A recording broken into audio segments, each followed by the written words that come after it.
Greetings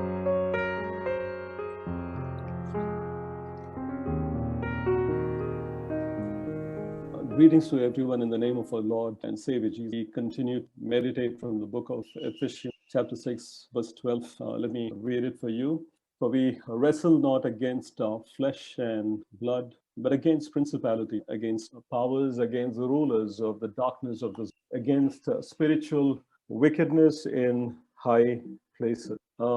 Today we are going to look at our Lord Jesus Christ in conflict. Now, I'm sorry, not in conflict, I apologize, Jesus Christ in combat, the temptations of our Lord.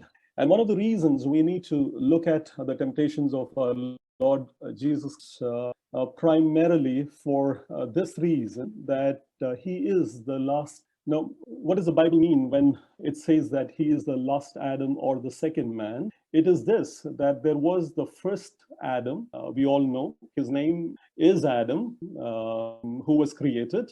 And he was, according to the Bible, in 1 Corinthians chapter 15, it says he was created as a living soul. But he fell. The first man, he fell. He wasn't able to help any one of it in terms of helping us have a thriving or a living relationship with because Adam failed, and because we were in Adam, all of it failed. The Bible clearly says this in the book of Romans, that because of one man disobedience, many were made sinners. You see, we didn't really have a part in this sin that Adam did. We were made sinners quite passively, not active. The important word is made, because of one man disobedience, because we, that is you and me, the whole of humanity, we were all in Adam. We were inside of it. It is from one man, all the human race. And when he sinned, we all sinned. But the same verse in Romans 5, it says, because one man obedience, many will be made. Again, it is something that is done to us. It is not something that is done actively. It is done. So passively we became sinners, and passively we become righteous. Do anything but stand. We respond to this great offer of salvation. And that is why it is very important to study the first Adam, the last Adam, or the first man and the second man, because both these men are prototypes, are specimens of the human race. The first man is of the earth. That's what the Bible says in 1 Corinthians chapter 15. He is earthly. The second man is the Lord from heaven. Now, here St. Paul makes a contrast between two Adams. The first Adam and the second Adam, the first Adam and the second Adam, Christ, from whom we have our natural and spiritual nature. From the first Adam, we have the natural nature. And from the second Adam, we get our spiritual nature.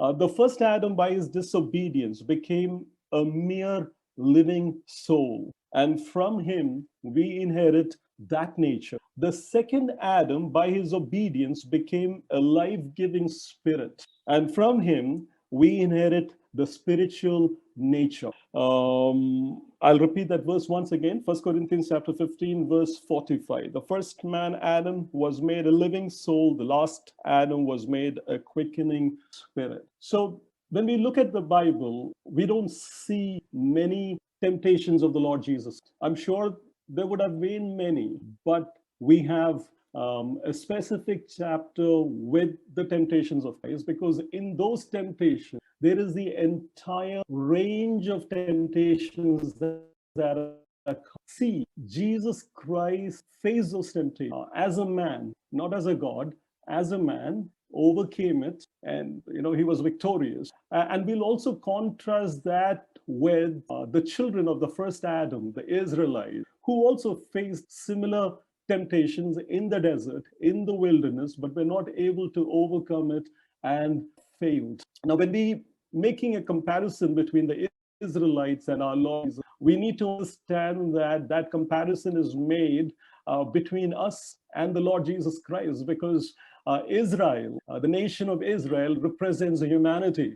In their failure, we must be able to see our failure. If we don't see that, then we don't understand the Bible clearly. And so that is what we're going to look at. Now, before we look at our Lord Jesus Christ in combat vis-a-vis the Israelites, we're going to look at, I'm going to remind you of two things in the context of temptation. Because if we don't remember these two things, we will never understand temptations the right way. I've spoken about it in the past. I'm going to reiterate it once again.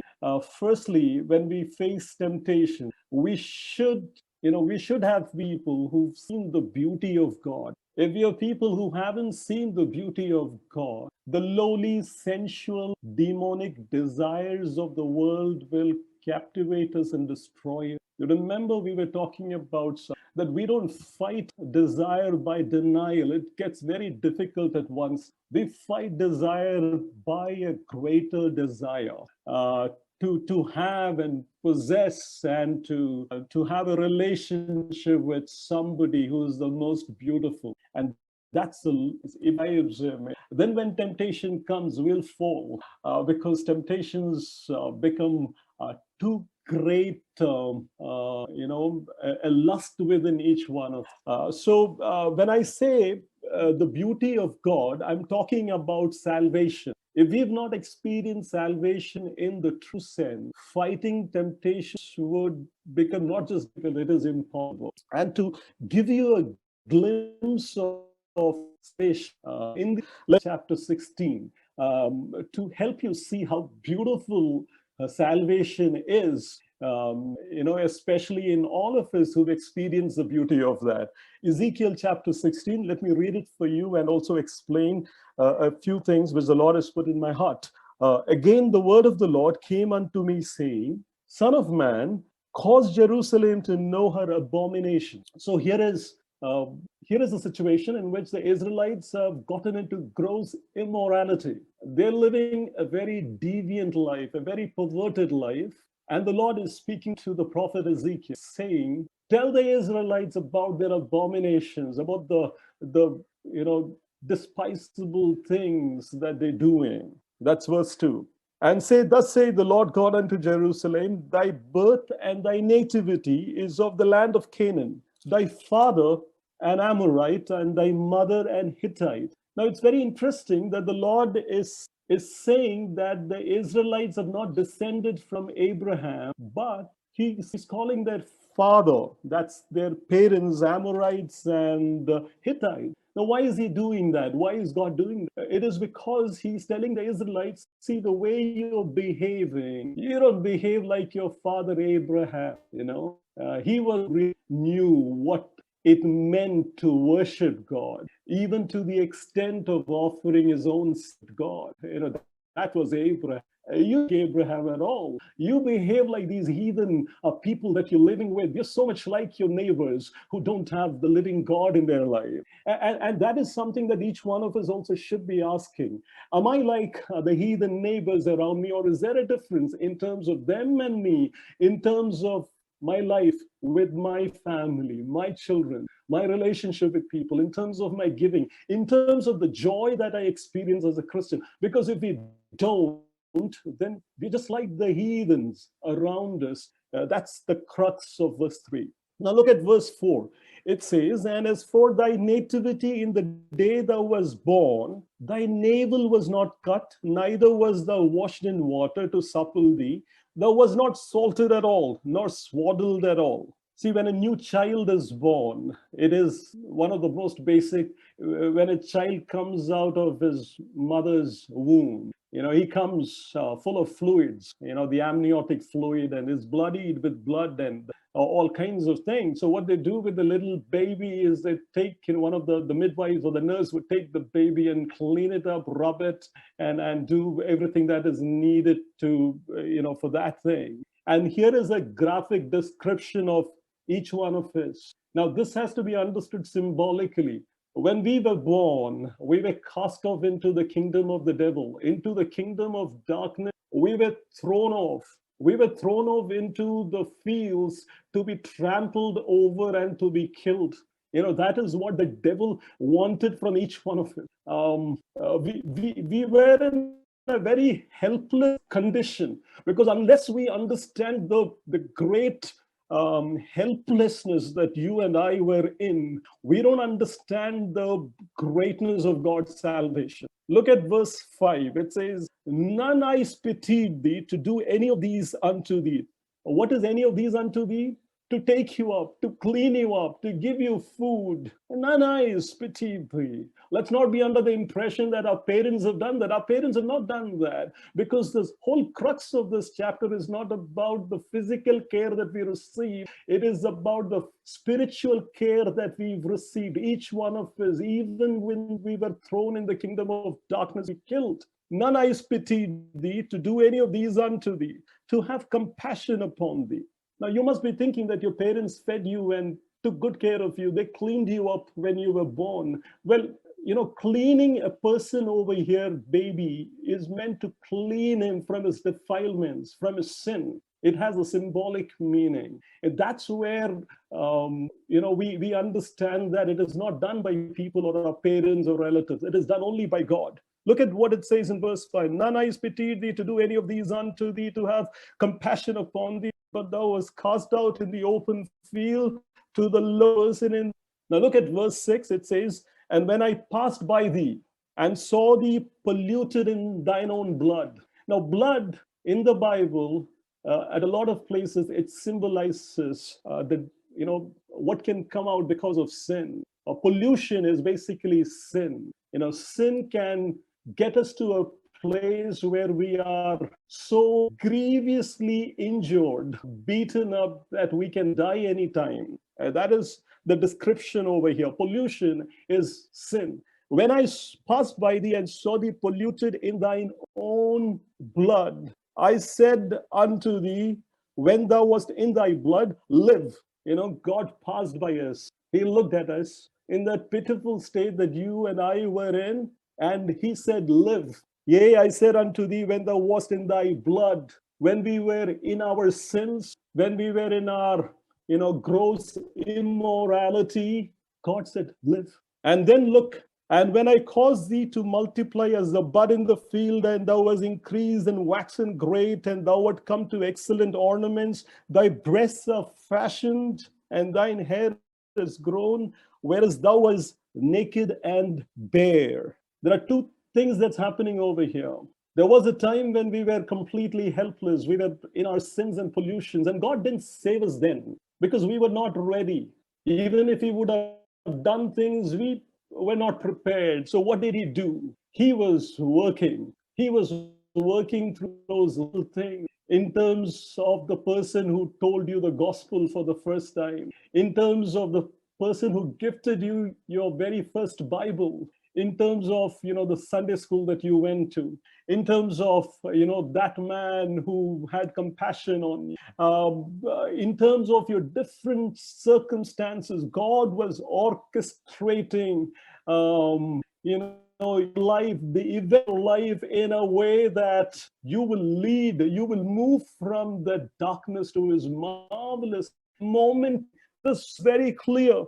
There was, because verse 6 says, in verse 6 says, when he saw us defiled in our pollutions and in our blood, he said, "Live."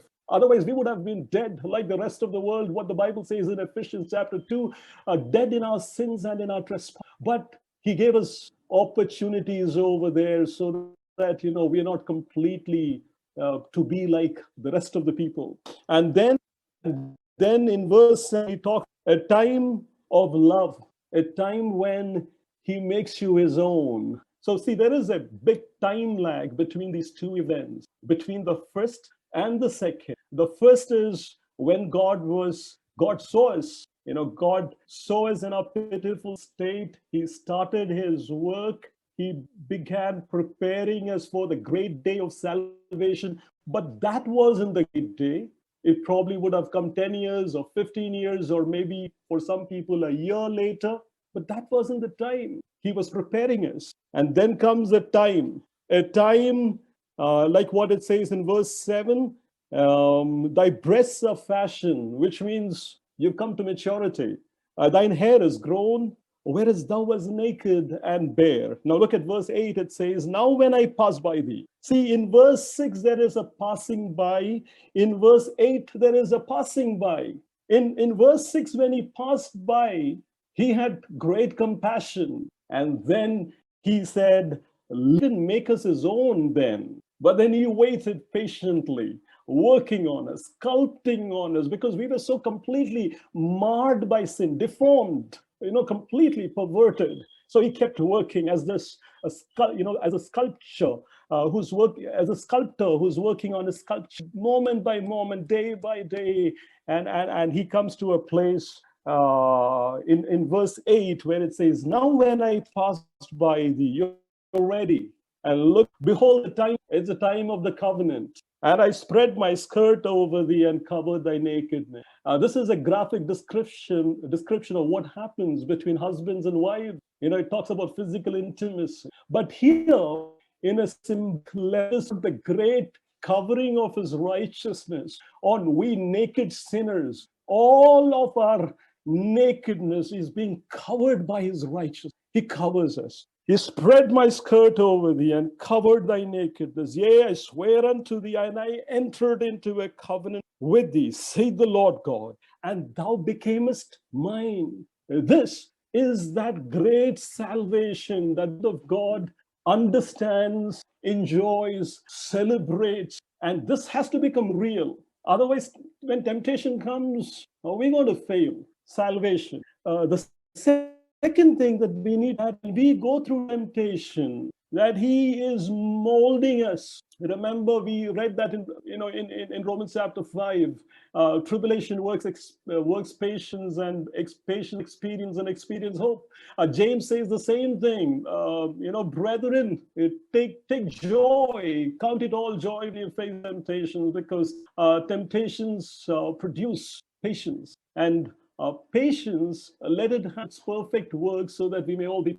Let's not think that when we have everything that we want, life is going to be, we're going to be perfect. We're not going to be perfect that way. We can only become perfect when we don't have enough. When we don't have enough and we still love God, then we show proof of the fact that we have seen the beauty of God in terms of his salvation. See, it is not that he cannot give us enough in terms of anything that we are looking at. The heart of the gospel is that we be content and most satisfied in God, because if that doesn't happen, then everything else is going to help us. So therefore, when we go through difficulties and trials and necessities, our character is being molded. When there are people who are against us and we still love, that is the proof of the fact that we've understood what salvation is all about. When we don't have a food to eat and probably we are being persecuted and we still are happy, that's when we really understand the joy of salvation. Because let me just remind you of this verse, one of my favorite verses in the Bible, Colossians 1:11, strengthened with all might according to his glorious power. Now, a lot of people would ask this question, why is he strengthening with us with all his might according to his glorious power? You see, there is no Bible verse, which at least that I know, which talks about strengthening of this kind, strengthened with all might according to his glorious power. For what? To prophesy, to work miracles, to do some kind of great preaching. Not for any of these things. Colossians 1:11 says, strengthened with all might according to his glorious power unto all long suffering and patience. That is why God strengthens us. So when we go through the difficulty, the trials, we experience a great strength of experiences, joy, and therefore we stay over there and we don't resist, we don't rebel, because we know that the great sculptor is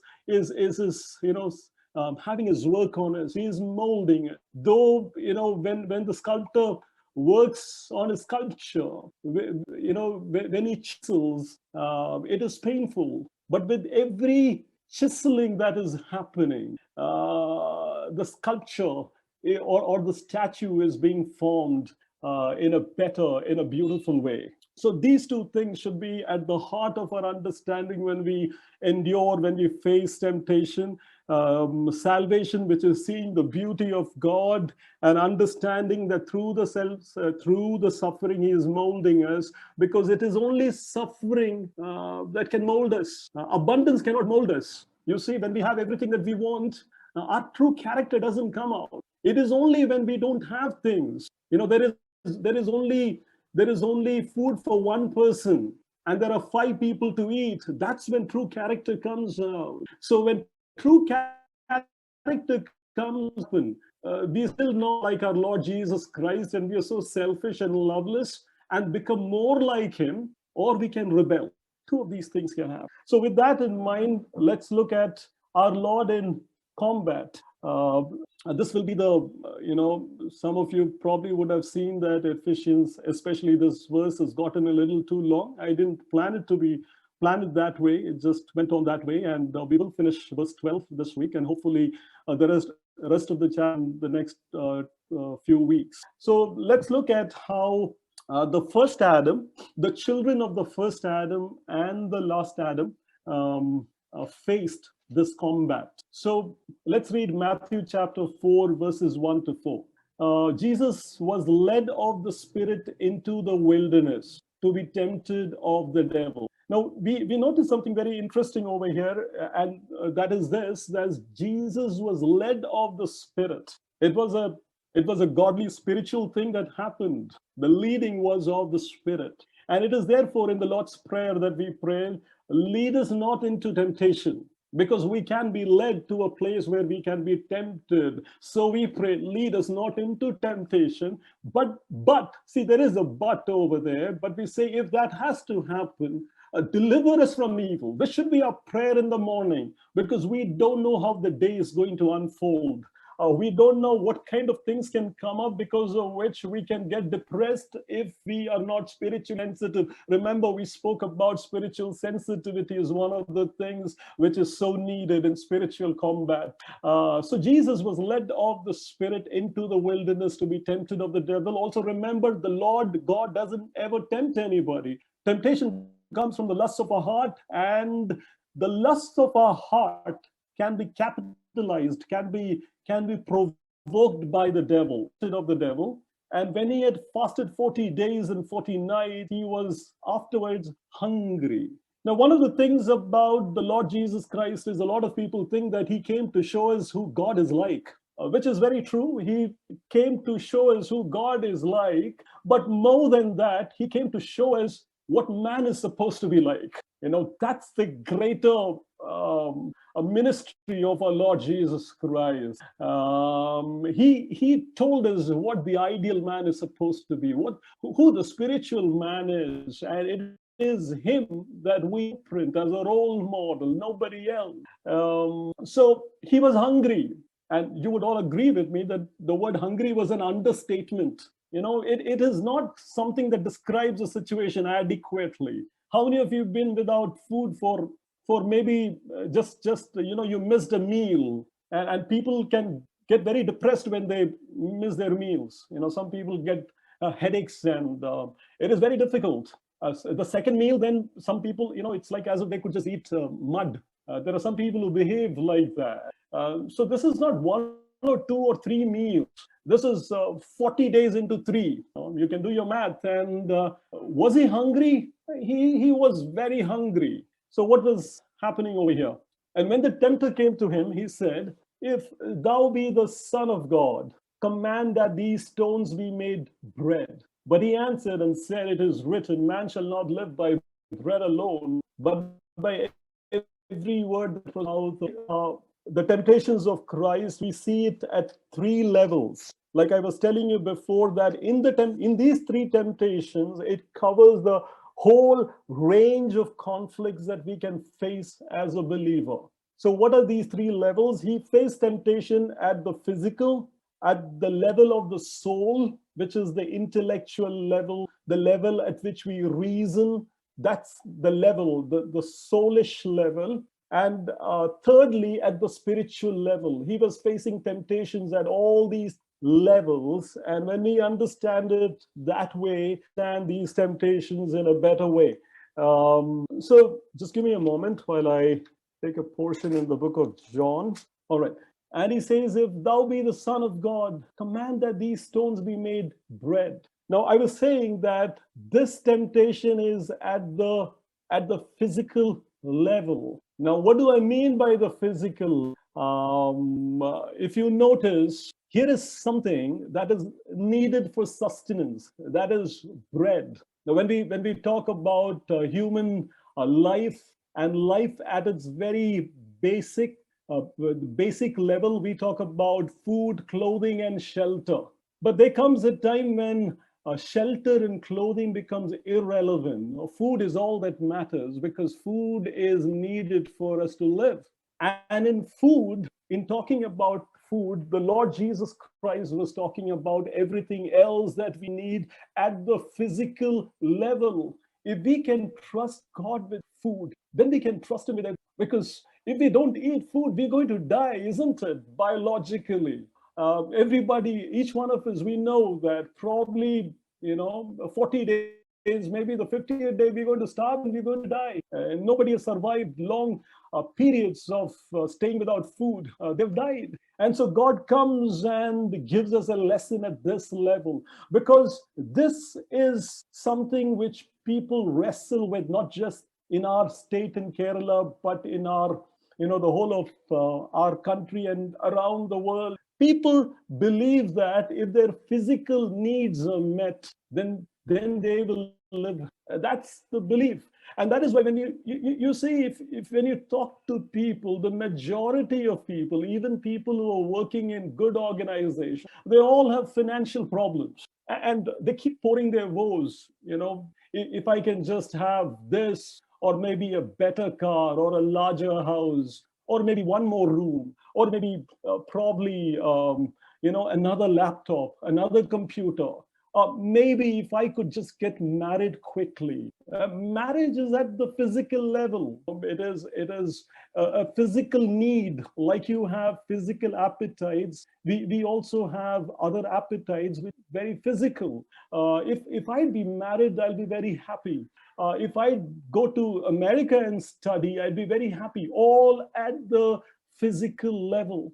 And the Lord Jesus, when he was tempted at that level, look at what he's saying. He answered and he said, it is written, man shall not live by bread alone. Now notice, he doesn't get super spiritual over here. He is not saying that bread is unnecessary. There are some spiritual teachers who will do that. There are people, there are some religions, and even there are some deviant forms of Christianity that would tell you that, bread is not needed. But Jesus didn't say that. He said, man shall not live by bread alone, but by every word that proceeds out of the mouth of God. Now, there is an Irish greeting which says this: may you live all the days of your life. Now, if you really understand it, you understand what a beautiful greeting it is, except for the fact that I believe the Irish who didn't know Jesus Christ, they have no means of living. May you live all the days of your life. And this is what the Lord Jesus Christ is saying. Man shall not live by bread alone. Don't be under the wrong impression that once you get your physical need, whether it is the food that you're looking at, some people are so after food that a particular kind of food is all that they're looking for. They will go, people are looking for, a marriage. Some people are looking for the next car. Some people are looking for the next house, and saying, no, for you to live, you need God's love. You need God's peace in your heart. You need God's joy in your heart. And these are things that God gives each one of. John chapter 6 in verse 26, this is what Jesus says. Jesus answered them and said, verily, verily, I say to you, seek me, not because you saw the miracles, but because ye did eat of the loaves and were filled. Now, to give you a context of what was happening over here in John chapter 6, it is about the feeding of the 5,000. There were more than 5,000. There were 5,000 men alone. and with just 5 loaves and 2 bread, he fed all those people. And then he supernaturally walks on water. And then he gets into a ship, and the ship comes to the shore just like that. And then these people who were fed by the 5,000 people, some of them, they came looking after the Lord Jesus Christ. That's a background. And now look what the Lord is saying. He says, truly, truly, I say unto you, you seek me not because you saw the miracles, but because you did eat of the loaves and were filled. No, you didn't see what really happened in terms of the multiplication of the food that happened. Because if you did, you would have thought about the days of your fathers, the Israelites in the desert, and you would have remembered how God gave the manna from heaven. Isn't it something so similar? You would have been saved. You would have believed me. That is what Jesus over here. But these people were after materialistic thing. And this is at the heart of this health and wealth doctrine, the prosperity doctrine, all kinds of perverted doctrines that you come there, you accept Jesus Christ. You get not just your food, but you get your clothing, you get your great bungalow, and then you get to go to the country that you want to, and you live happily ever after.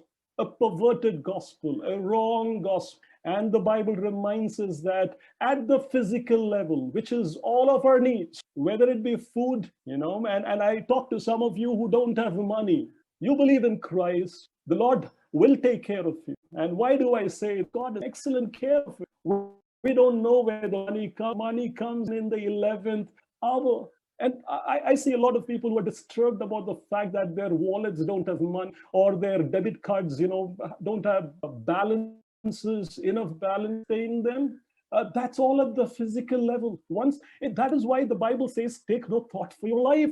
We must come to that place, because if we have not come to that place, let's not just try to pretend ourselves to be Christians. We've not come to that place of knowing the Lord Jesus, because he says, in a way that he means it, that you take no thought for you. And it's freedom when we understand what he says. So first is the physical level.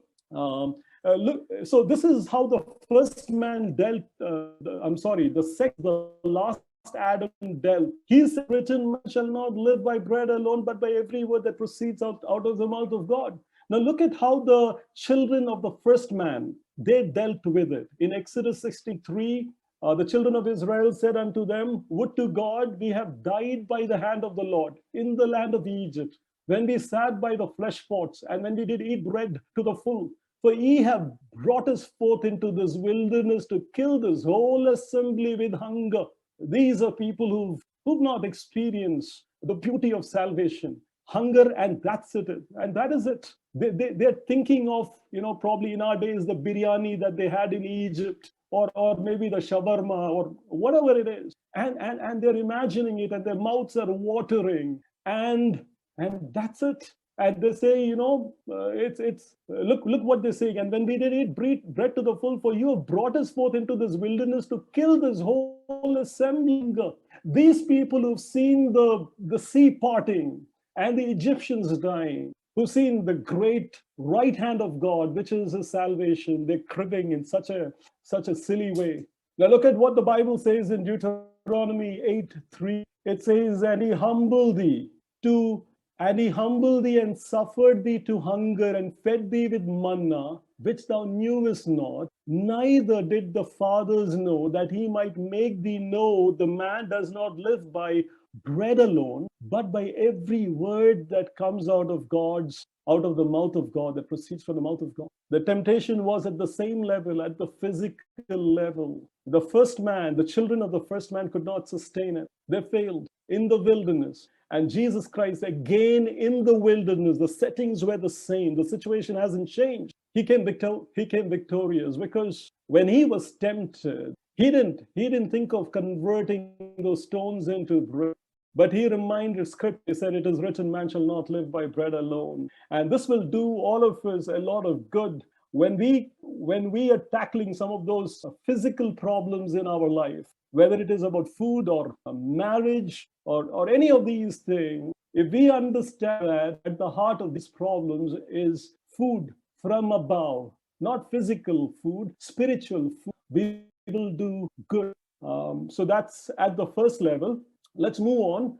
At the second level, we see that it is a conflict or a combat with our soul. It is when we say the soul, it is our mind, our will.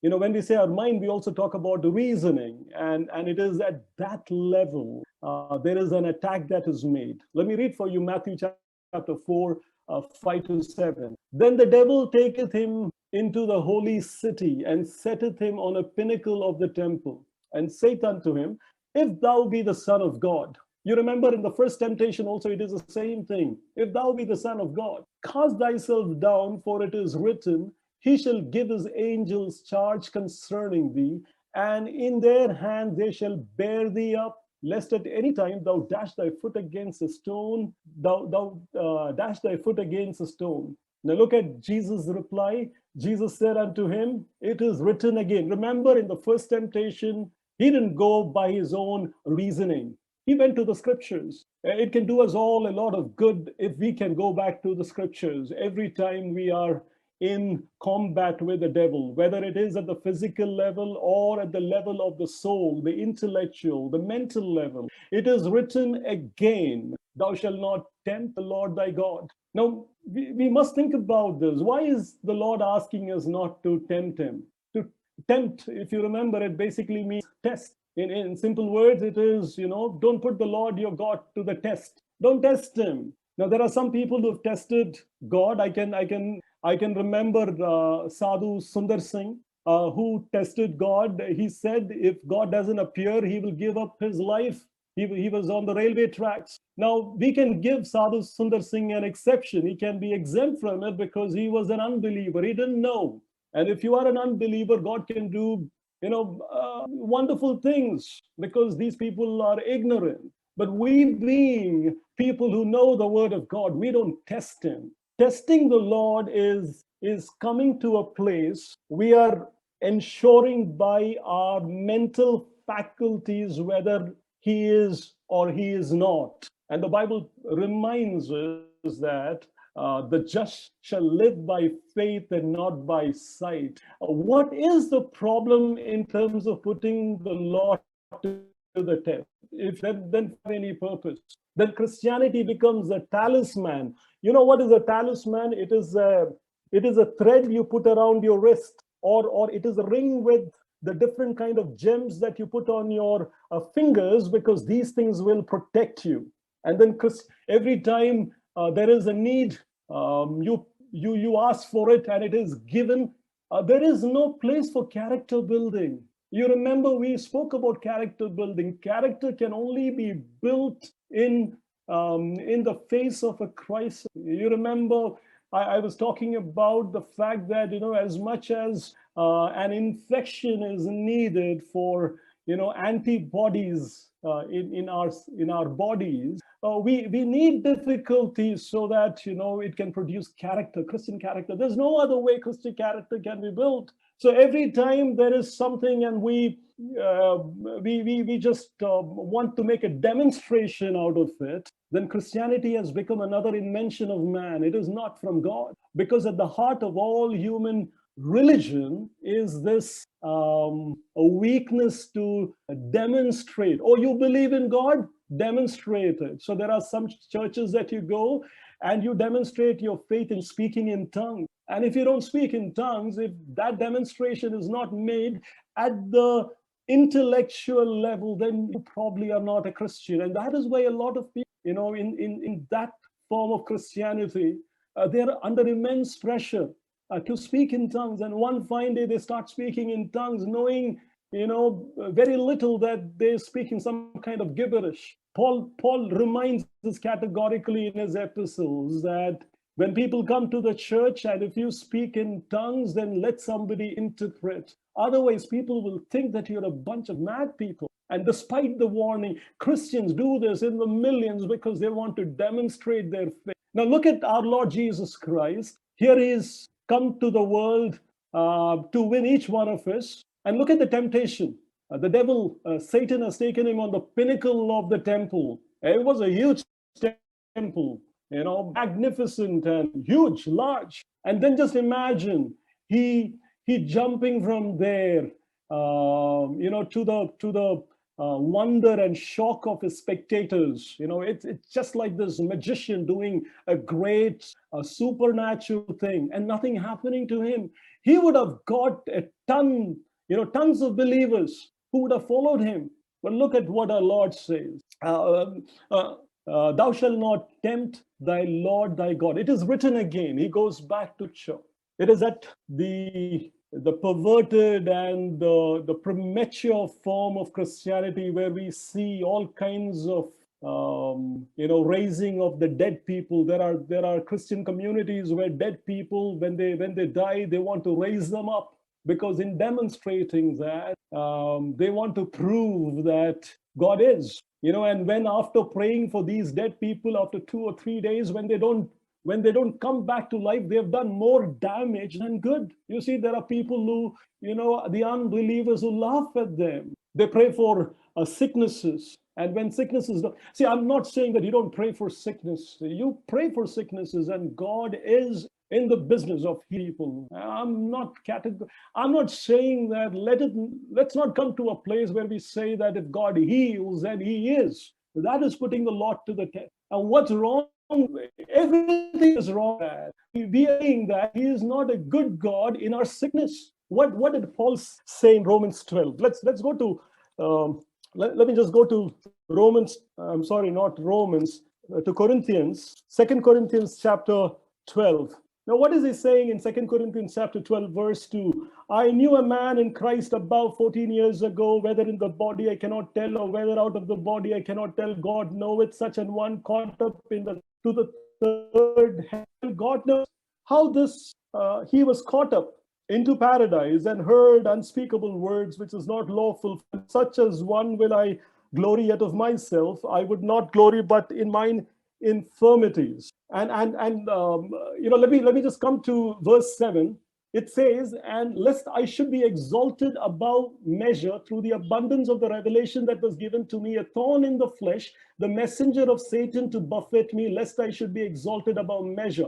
Paul is talking about a thorn in the flesh. Now, a lot of commentators, they keep talking what this thorn in the flesh is. A lot of people say that it is probably some kind of a temptation that he was facing. Well, it cannot be a temptation that Paul was facing, because if this temptation cannot be repeated.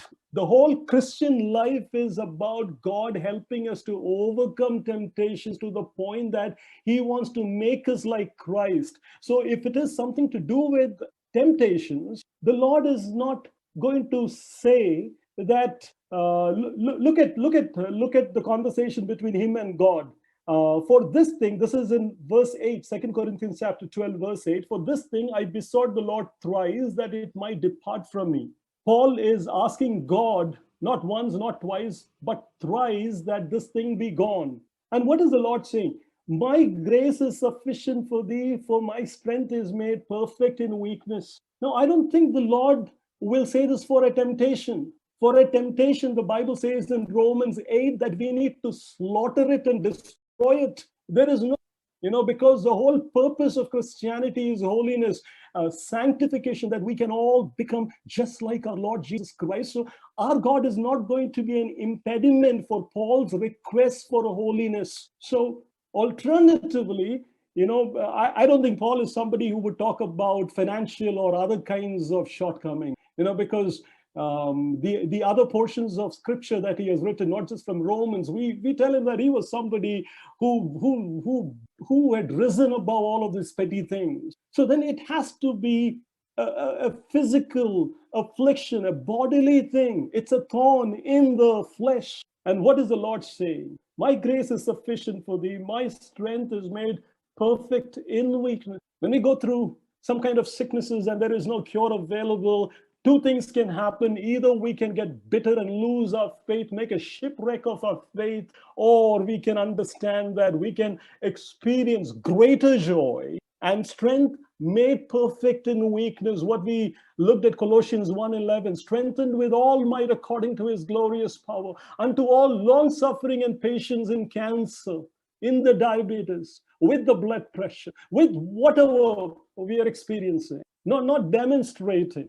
Because when we get into the habit of demonstrating our faith, in a way that we become showmen, we become magicians, then when it doesn't happen, we lose it. And if you look at a lot of these miracle crusades and a lot of these things happen, I don't deny the fact that there are genuine ones are happening, but most of them, the majority of them are counterfeit ones. People don't get really healed. There is some kind of a music and ecstasy and all of that builds up, and then somebody something back to get a channel going through the same problem that they were going before. Let's not put the Lord to the test. When we're going through a difficulty at this level, at the intellectual level, at the level of the soul, which is reasoning, let us trust in him. See, look what the devil was doing. He was quoting from Psalm 91. Psalm 91 is quoted by a lot of people, especially the health and wealth people. No evil befall thee. Well, if you look at the life of Christ, evil fell upon Jesus Christ, the evil of crucifixion. If there is anybody who could have claimed that promise, it was our Lord Jesus Christ. He didn't claim it. He went through the cross, looked at it in the eyes, satisfied the requirements of God's wrath, and entered the gates of salvation for each one of us. Psalm 91, 10, 12. Let's not quote it incorrectly. There shall no evil befall thee, neither shall any plague come nigh thy dwelling. For he shall give his angels charge over thee to keep thee in all thy ways. They shall bear thee up in their hands, lest thou dash thy foot against a stone. This is what the devil was quoting us. The greater miracle is when all the plagues come, whether it is the coronavirus or whatever virus it comes, whether it is prison, whether it is a sword, and we still celebrate the gift of salvation, the joy of salvation, which we just read in Ezekiel chapter 16, that when he saw us bloodied, when none eyes pitied thee, he said, live. And then came another time in our life when he said, he came to us again and he spoke. This time he made us his own. That's a great joy of salvation. That's at the second level. Look at what the children of the first man, how they faced it. And the people thirsted there for water, and the people murmured against Moses and said, wherefore is this thou that brought us out of the Egypt to kill us and our children and our cattle with thirst? See, this is what we do. Where is he? I don't have a job. There's problems in my marriage. There's problems with people around me. They're out to kill me. Where is he? That's the temptation at the second level. Remember, Jesus Christ dealt with it at the level of the word. He said, it is written again, thou shalt not tempt thy Lord thy God. Why did he say that? Because of in his God. We need to come to that place and is willing to do that. I'm not saying that I'm at that, but I know that it's built me up so that tomorrow if I face that situation, I believe that I will respond the right way. It's my belief.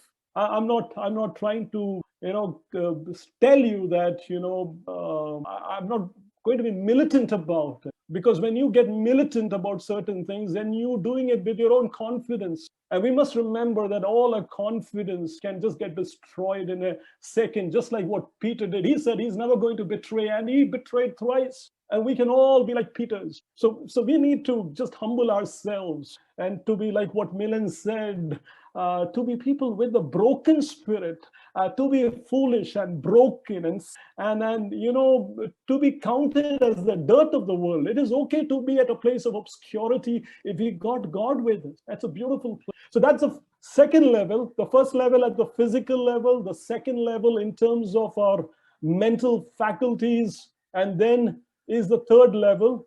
I'm sorry, I forgot to read Exodus 17:7, and he called the name of the place Massa and Meribah because of the chiding of the children of Israel, and because they tempted the Lord, saying, the Lord among us or not? Is the Lord among us or not? Sky of the modern man. Is the Lord with us or not? Me in this cancer, in this particular unique situation, is He with me? And when we don't see signs, we just leave. But we need to see signs inside of us, not necessarily outside of us. Whereas He can do both, give us inside signs and external signs. Both are needed, but it is the inside signs that we need to look at. The third one is at the spiritual level, the physical level, at the level of the soul, at the level of the spirit. And at the level of the spirit is worship. You see, one of the allegations that God brings to the Israelites in Ezekiel chapter 16 is, let me read Ezekiel chapter 16, verse 1 for you. Ezekiel chapter 14, verse 1. It says, Then came certain of the elders of Israel unto me and sat before me, and the word of the Lord came unto me, saying, Son of man, these men have set up their idols in their heart and put the stumbling block of their iniquity before their face. Should I be inquired of at all by them? The idols in the heart of the man. Man has made a god for himself. In fact, he's made a god of himself. When we say that He is our God, at the heart of worship is doing His will. And that is why we pray, let your will be done and not our will. In doing God's will, we pray that, God bring us to a place of sensitivity that our wills will be undone. Because if our wills are done, we made a God of ourselves and He is not God. And this is that level, the spiritual level, where we have idols. It's just not the idols that we see in certain temples. We don't necessarily need to do that. We made an idol in our heart. We say we believe in Him, we are Christian, but our studies have become our idol.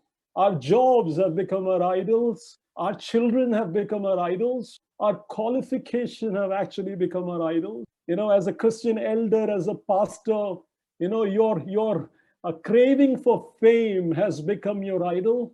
How many people attend? How many people listen? That has become your idol. So, when more people come in for a meeting, then you're excited. Less people, you are not that excited. Excitement comes in and goes because there is an idol in the heart, and the heart has to be dealt with. We spoke about it.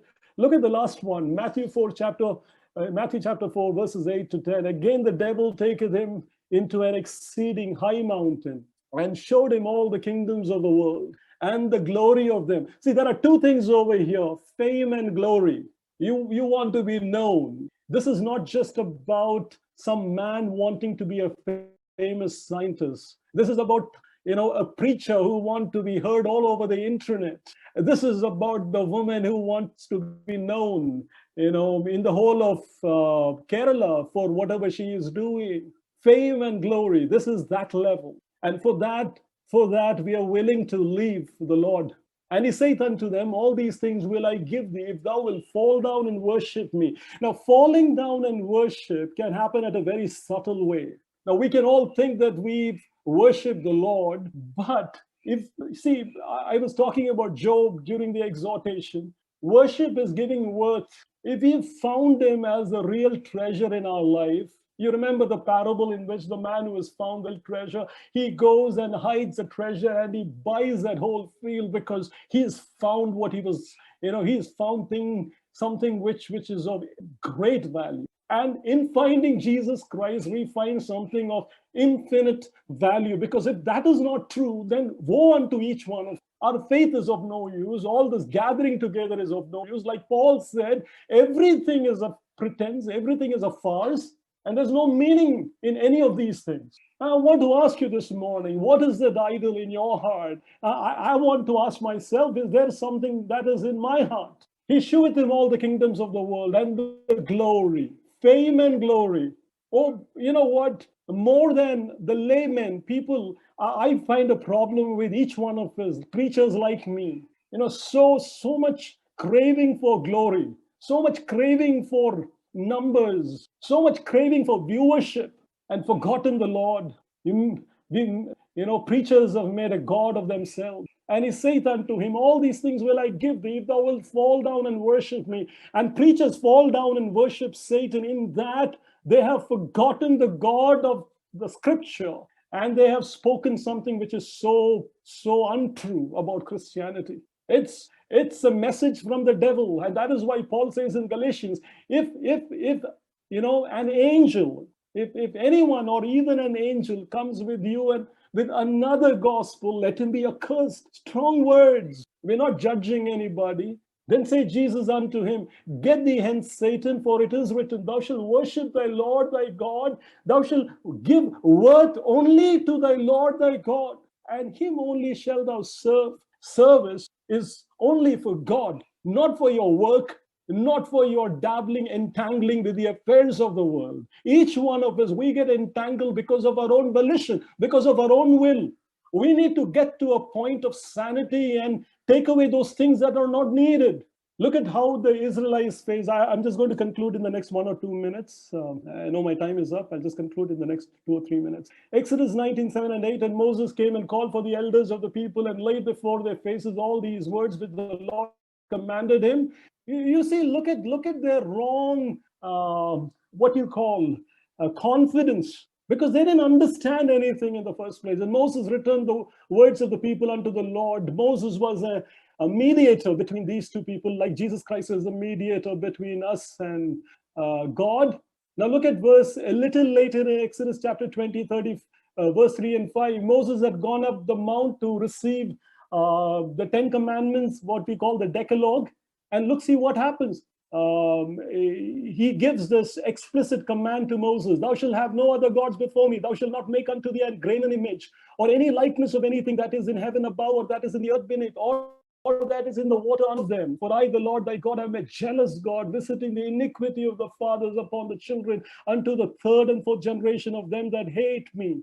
When you serve something else, your job or your wife or your money, then you hate me.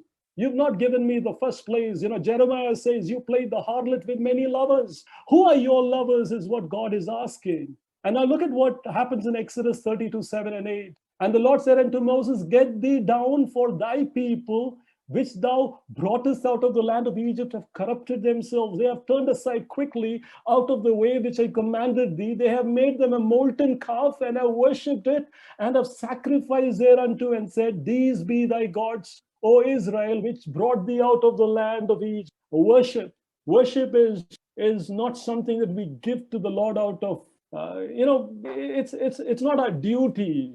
It is something that we are born for. It is, like Job said, naked I come, naked I go. He is the one who gives and he is the one who takes. When we understand like Job, worship becomes the greatest delight in our life, even if we are going through the valley of suffering, because we know that the experience of Christ in our lives, it far exceeds infinitely all the problems that we face. And that is why we're not supposed to have a place of worship for anybody or anything except the Lord God. Let us not be at a place where the Lord has a question about us, an allegation about us. I found idols in their heart. So even as we conclude, I just would like to reiterate, summarize that we were talking about Christ in combat, who is not the first man, he is the last man. The second Adam, the first Adam and the children of Adam in the wilderness failed everything. But the second Adam, the last man, he succeeded where the children of men failed. In the wilderness, he failed because he was with the word of God. Every provocation from the devil, he looked into the word and he said, it is written.